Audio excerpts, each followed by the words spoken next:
Sunod-sunod pong sunog na nangyayari ngayong buwan ng Disyembre, ginit ng Bureau of Fire Protection na iwasan ang pag-overload.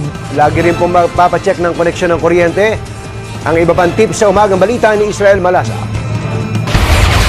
Halos araw-araw na nababalita ang mga sunog sa pool ng pagpasok ng buwan ng Disyembre.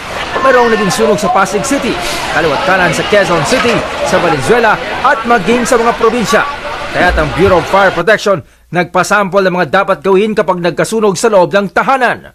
Sa isinagawang pasample ng BFP sa Cubao, ipinakita kung ano ang gagawin kapag may apoy sa lutuan.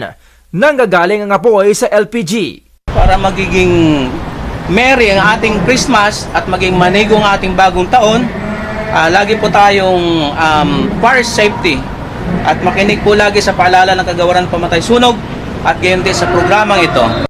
Ito ang mga paalala ni Chief Inspector Abad sa LPG. Ilagay ang LPG sa labas ng bahay. Mas mainam ding gumamit ng LPG na kontrolado ang lakas ng apoy. Kapag tapos na magluto, patayin ang LPG sa regulator, huwag lang sa kalan.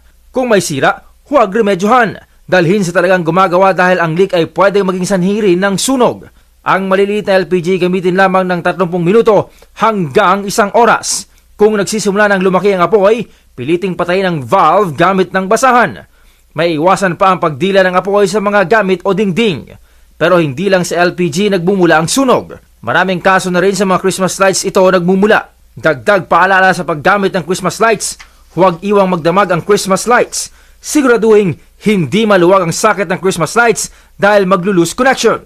Iwasan na may nakaangat na socket para hindi magka-short circuit.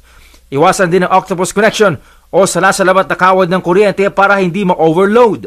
Huwag ikakabit ang extension cord sa isa pang extension cord. Ipa-check ang mga installation ng kuryente sa electrician. Dapat maging fire conscious nang maiwasan ang sunog. Ipaskil ang mga numerong ito sa inyong mga bahay. BFP 410-6319-7295166 at 414-2017 sa Quezon City. Israel Malasa, ABS-CBN News.